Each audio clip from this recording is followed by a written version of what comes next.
What's up everybody, this is Beardo from Quiet Order Gaming. Thanks for checking out the first video on the channel. Like if you'd like to, share if you feel like it. Today we're going to be talking about building thematic bases for our minis. A thematic base is a great way to put our minis in context and make them feel like they're a part of the world rather than just a piece of plastic on a tabletop. As you can see with the ghost kill here, I built his base up with a couple of rocks I found out beside the road. Rocks are pretty much the least expensive hobby material that you can find, considering you can get them anywhere. You can get them out of your parking lot, your driveway, garden, beside the road. They're everywhere. Rocks break in pretty much the same way whether they're small or huge, which makes it really easy to maintain a sense of scale. In this context, a pebble can look like a boulder.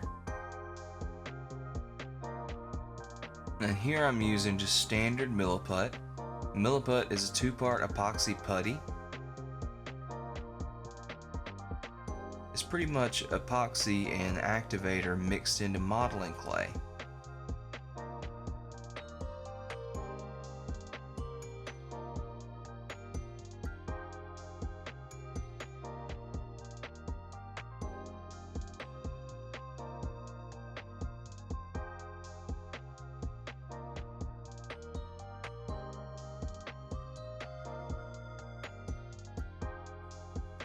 Milliput itself is not very sticky, so you have to build up a framework around whatever you're trying to stick together until you get the structure solid enough that you can start to pare back some of that overflow. And some of you are probably thinking, oh no, you covered up the rock texture with the Milliput. Don't worry, don't worry. We're going to pare that back and move that extra Milliput around into the cracks like mortar. Once this is primed, you really won't be able to tell that there's a bunch of Milliput in between the rocks. It just looks like smaller rocks in between or sand.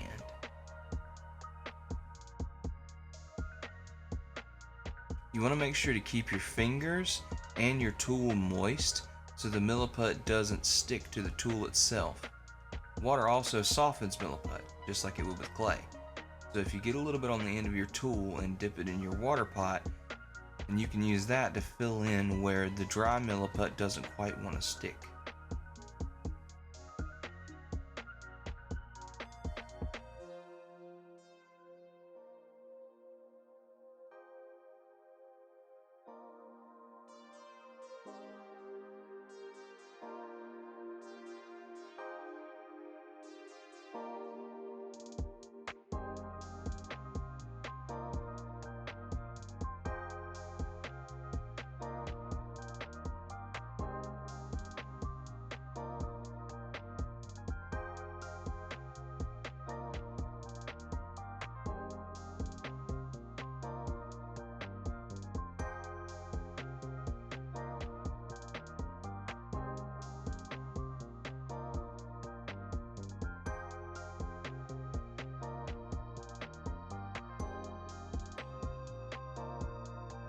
Now it's time for the scary part.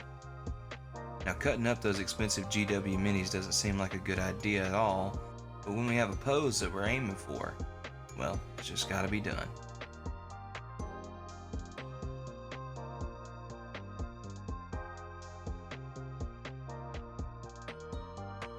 Be very careful when you're using any kind of hobby blade or box cutter. I'm really only going around the edge of where I want to cut and scoring so that the razor saw has a place to bite in.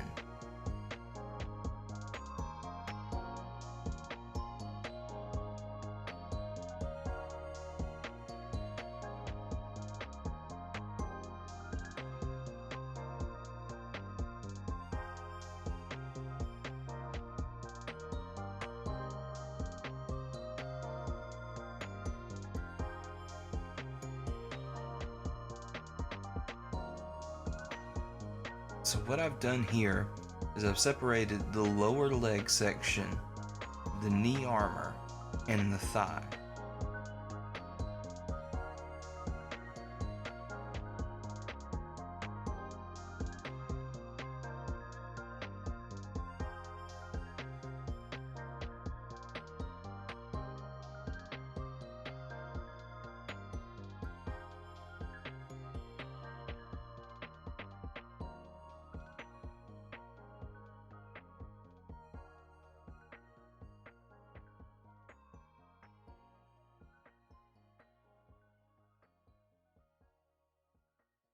So we'll take this little wedge of plastic that we got when we cut the knee armor from the thigh. We'll flip it around and use it to get the angle that we want on the knee armor.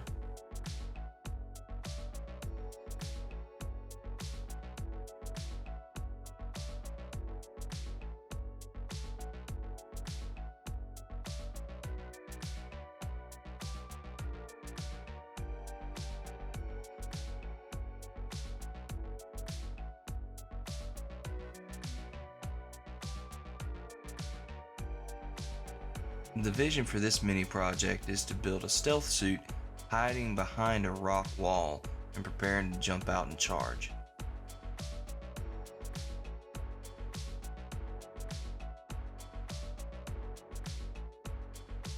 Here we're just going to use a little bit more Milliput to build up that gap between the lower leg section and the knee armor.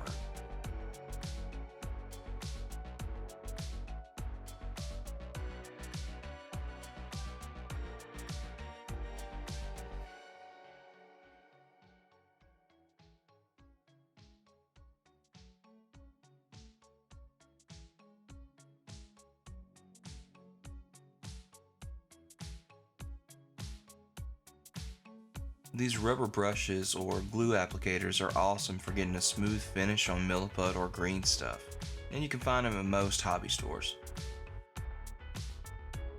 The changes we're making to the standard pose are very subtle, but moving the mini's center of gravity slightly over the back leg and extending the front leg makes it seem like the stealth suit is about to jump out from behind the rock wall.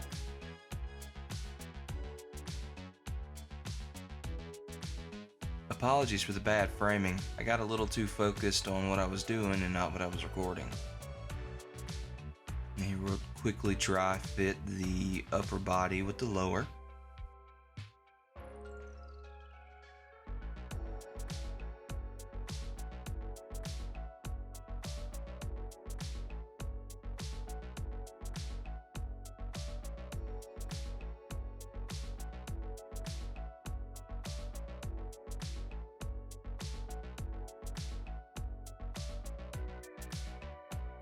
Now we'll set this aside to cure overnight. And once our Milliput's fully cured and as hard as a rock, drum roll please, then we can move on to finishing the assembly of the model. I prefer to use Tamiya extra thin plastic glue. It flows really well, you don't need very much to make a good connection. And if you brush it lightly over any scuffs or mold lines, you can usually buff them out.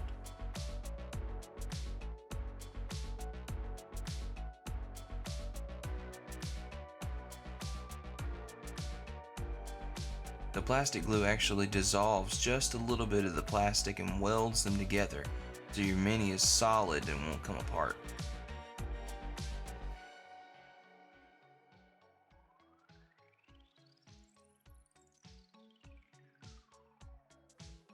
Unfortunately, plastic glue only works with plastic models, so you have to use super glue when you're assembling resin models.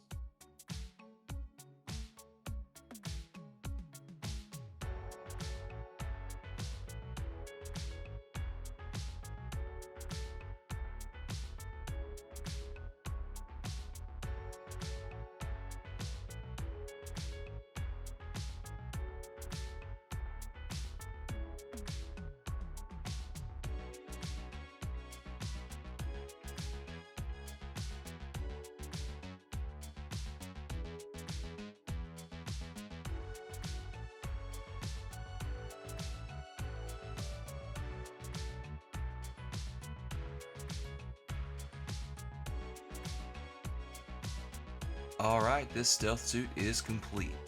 Now let's get some paint on them.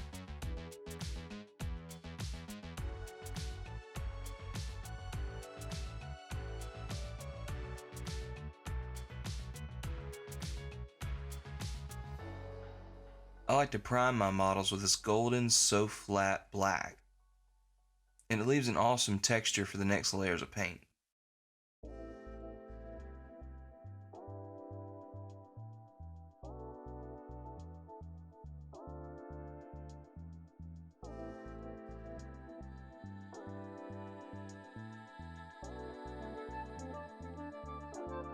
Whenever you're using an airbrush, you want to be very light with the trigger and always spray off the model first to make sure you're not getting any spits or globs. Also, by lightly feathering the trigger, you're not applying very much paint at a time, so you don't flood those nice crisp details.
Be sure to clean your airbrush thoroughly between each color, and make sure to run a little bit of clear water through the brush to make sure that there's no paint trapped around the needle. Also be sure to wipe the tip every time that you clean the brush and make sure you don't have any paint dried on the needle. Now we'll do a heavy zenithal highlight with Liquitex white ink. The white ink gives us a nice opaque highlight on the first spray rather than having to build up several layers.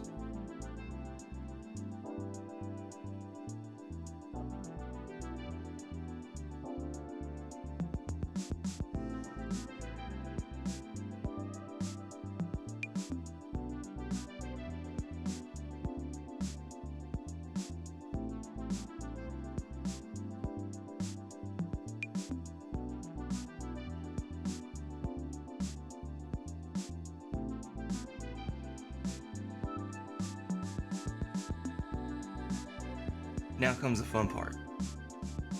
For this toxic vaporwave paint job, we're going to start with golden HiFlow fluorescent blue. These HiFlow paints are great through the airbrush. You really don't have to thin them out at all. When I was deciding the paint scheme for these towels, I was very tempted just to leave it with the white and blue.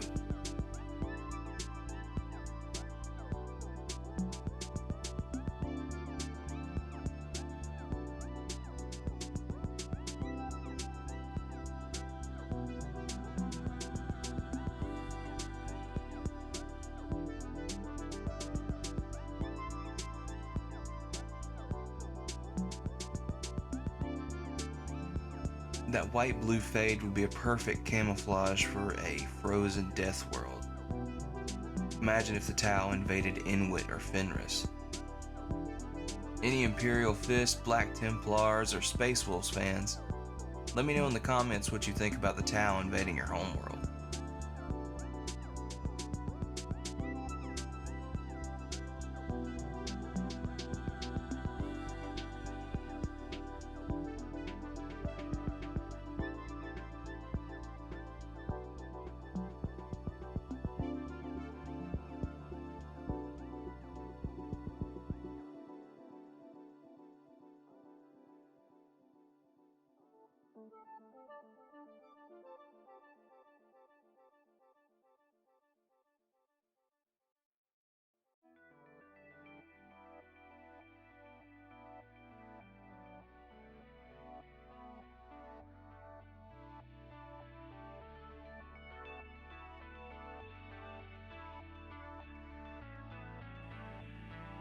For the mid-tone, we're going to use another golden HiFlow. This time we're going to use the fluorescent pink.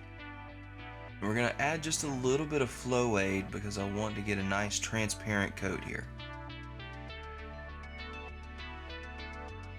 I really enjoy using these fluorescent paints because they're so vibrant. And if you just happen to put them under a black light, they glow like a Christmas tree. The fluorescent effect is perfect for a narrative game in a spaceship or a night or on a night world.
Now to finish out the fade, we're going to take the rest of the fluorescent pink that's still in the airbrush.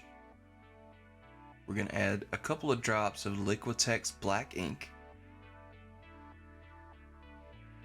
a little bit of HiFlow magenta, and a little bit more of the HiFlow blue to give us a nice cranberry color.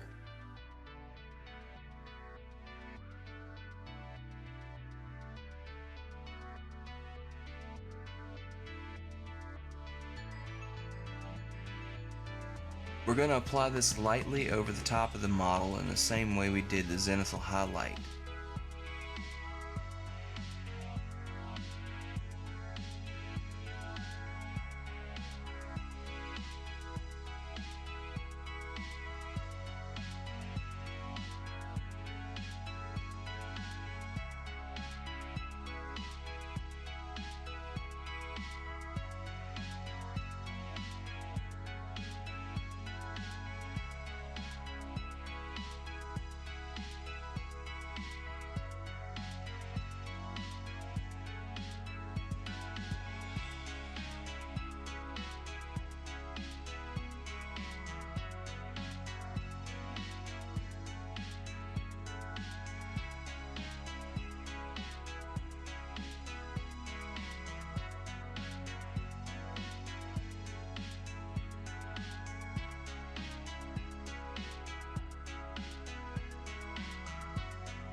A word of caution here, make sure your connection points are really solid and that your Milliput is completely cured before you start painting.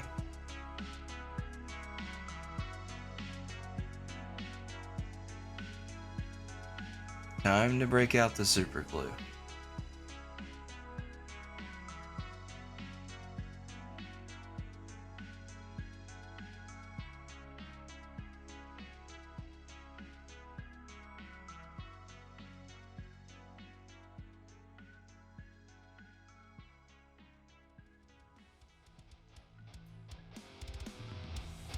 I hope this project inspires you to build some thematic bases for your minis.